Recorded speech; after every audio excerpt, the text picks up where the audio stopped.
નમસ્કાર વિદ્યાર્થી મિત્રો, all in one study digital YouTube ચેનલમાં દરેક વિદ્યાર્થી મિત્રોનું સ્વાગત છે. વિદ્યાર્થી મિત્રો, આગળના વિડીયોની અંદર આપણે જવાહર નવોદય અને કોમન એન્ટ્રન્સ ટેસ્ટ એટલે કે સીઈટી પ્રવેશ પરીક્ષા માટે જરૂરી એવું ગણિતનું ચેપ્ટર કૌંસની અભિવ્યક્તિઓનું સાદું રૂપ જોતા હતા. તો આ વિડીયોની અંદર આ નાનો કૌંસ, છગડીયો કૌંસ, મોટો કૌંસ અને રેખા કૌંસને રિલેટેડ જે દાખલાઓ છે, મતલબમાં સાદુ રૂપના જે દાખલાઓ છે એને આપણે કન્ટિન્યુ જોવા છે.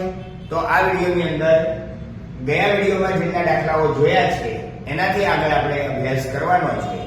તો વિદ્યાર્થી મિત્રો અહીંયા ધ્યાન આપશો, આપણે નવા પ્રશ્નથી શરૂઆત કરીએ. આગળના પ્રશ્નો જે વિદ્યાર્થીઓએ જોવાના બાકી હોય તો એ વિદ્યાર્થી મિત્રો આ વિડીયો જુઓ, એટલે તરત એની પહેલાનો વિડીયો પણ જોઈ લેશો, જેથી કરી અને તમારો આખા ચેપ્ટરની અંદર કન્ટિન્યુ લિંક બની રહે. આપણી પાસે પ્રશ્ન છે 6 - 2 × 15 / 3 + 5. આના બરાબર શું આવે? તો વિદ્યાર્થી મિત્રો સાદું રૂપ જ આપવાનું છે. તો સાદું રૂપની અંદર અહીંયા છે 10 - 2 × 15 / 3 + 5. હવે 15/3 એટલે ભાગાકાર આપણી પાસે બીજા સ્ટેપમાં આપેલો છે. તો પહેલા આપણે ભાગાકાર કરી દઈએ. 15/3 એટલે થશે 3 × 5 = 15 એટલે 5 + 5. હવેના સ્ટેપમાં આવે છે ગુણાકાર.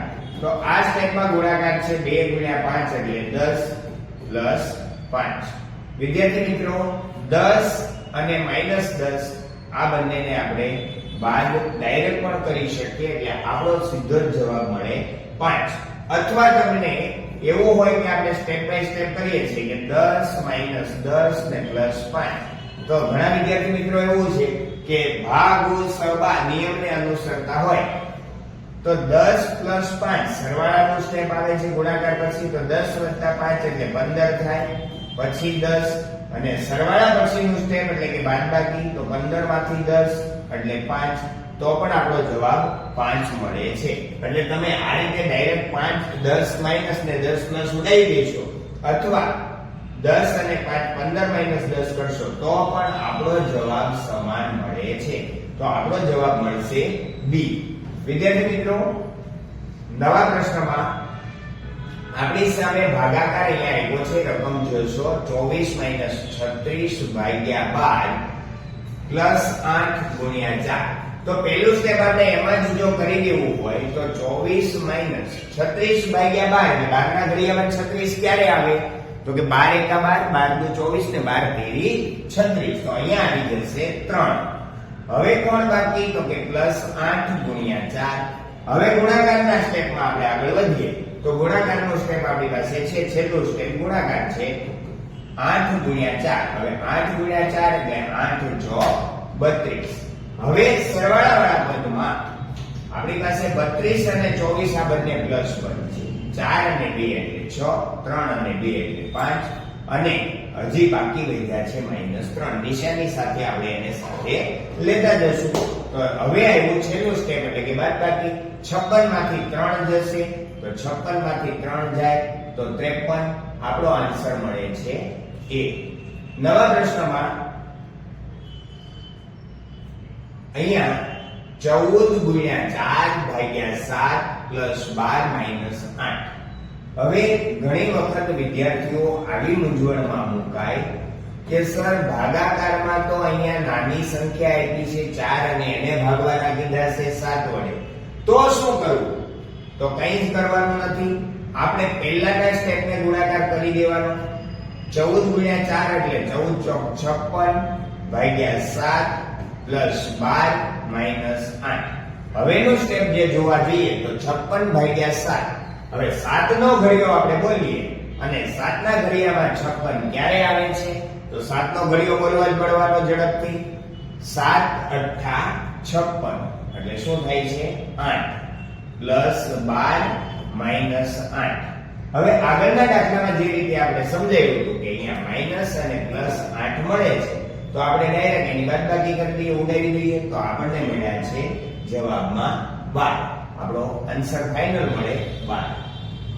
નવા પ્રશ્નમાં આપણી પાસે રકમ આપી છે 36 માઈનસ 12 ભાગ્યા 4. હવે 12 ભાગ્યા 4 અને અહીંયા બે ભાગાકાર આપ્યા છે 6 ભાગ્યા 2. તો બંનેના ભાગાકાર આપણે પહેલા કરી દેવાના. 36 માઈનસ હવે 12 ભાગ્યા 4 હતા તો 12 ભાગ્યા 4 હતા તો 4 ના ઘડિયામાં 12 ક્યારે આવે? તો 4 તેરી 12 એટલે આપણે લઈ લીધા 3. હવે નિશાની જે છે એને એની એ જ રાખવાની છે. હજુ ભાગાકાર છે અહીંયાના સ્ટેપમાં 6 ભાગ્યા 2. હવે 6 ને 2 વડે ભાગો તો 2 એકા 2 2 દુ 4 2 તેરી 6 એટલે ક્યાં મળે? 3. હવે કોણ છે? તો ગુણાકારમાં છે 3. તો હવે આપણા માટે એકદમ ઈઝી સ્ટેપ છે. ગુણાકાર વાળું પદ ક્યાં? 3 ગુણ્યા 3. આ 36 માઈનસ 3 રહેવા દેવાના. 3 ગુણ્યા 3 એટલે થાય 9. હવે સરવાળો આવ્યો તો 36 અને 9 નો સરવાળો કરશું તો 36 અને 9 એટલે 36 ને 9 થાય 45 માઈનસ 3. હવે 45 માંથી આપણે 3 બાદ કરીએ તો 5 માંથી 3 જાય તો 2 અને 4 ના 4 એટલે આપણો જવાબ મળી જશે આપણને 42. વિદ્યાર્થી મિત્રો આગળના પ્રશ્નમાં આપણે આગળ વધીએ. અહીંયા પહેલા જે સ્ટેપમાં 24 ભાગ્યા 6 માઈનસ 2 ગુણ્યા 1 ગુણ્યા 4. તો અહીંયા 24 ભાગ્યા 6 પહેલા સ્ટેપમાં જ ભાગાકાર આપ્યો છે 24 ભાગ્યા 6 તો 6 નો ઘડિયો બોલી દેવાનો. 6 ચોક 24 એટલે આવી ગયા 4 માઈનસ 2 ગુણ્યા 1 ગુણ્યા 4. હવે 4 ને એમ જ રહેવા દેવાના, માઈનસ 2 ને એમ જ રહેવા દેવાના. ગુણાકાર ક્યાં ક્યાં છે? બે સ્ટેપમાં છે. અહીંયા પણ છે અને અહીંયા પણ છે. તો પહેલા આપણે આ સ્ટેપનો ગુણાકાર કરી દઈએ તો 4 એકા 4 ગુણાકાર કરીને 4 રાખ્યા છે. તો 4 માઈનસ 2 ગુણ્યા 4 તો 2 ગુણ્યા 4 એટલે કેટલા થઈ જાય છે? 8. 4 દુ 8. 8 માઈનસ 4 એટલે જવાબ આવે આપણો -4. તો આપણી પાસે અહીંયા રકમની અંદર જે વિકલ્પો આપ્યા છે એમાં જવાબ -4 છે. વિદ્યાર્થી મિત્રો જરા ધ્યાનથી અહીંયા થોડો સુધારો કરી લેશો. -4 છે અને આપણો જવાબ પણ -4 આવે છે. કેમ? તો કે મોટામાંથી જ્યારે નાના બાદ થાય ત્યારે બાદબાકી કર્યા પછી જે જવાબ આવે એમાં નિશાની હંમેશા કોની આવે? મોટી સંખ્યાની. તો મોટી સંખ્યા અહીંયા 8 માઈનસ છે તો આપણા જવાબમાં -4 આવશે. તો વિદ્યાર્થી મિત્રો નવા વિડિયોની અંદર આપણે ફરી મળીએ. ત્યાં સુધી દરેક વિદ્યાર્થી મિત્રોને જય શ્રી કૃષ્ણ.